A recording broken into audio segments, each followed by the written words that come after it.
12औं वर्ष नाना थरी पुस्तक पढी के पायो?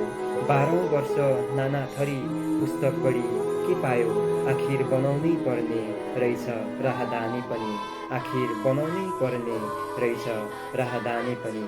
कहाली लाग्दो छ यो जीवनको कहानी पनि।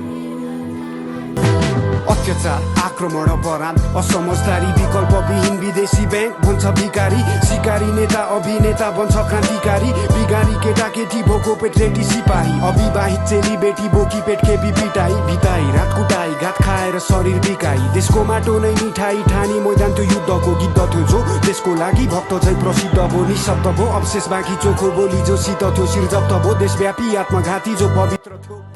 वनभूमि शान्ति भूमि तराई पहाड हिमाल, अखण्ड यो प्यारो हाम्रो मातृभूमि नेपाल, बहुल जाति भाषा धर्म संस्कृति छन् विशाल, अग्रगामी राष्ट्र हाम्रो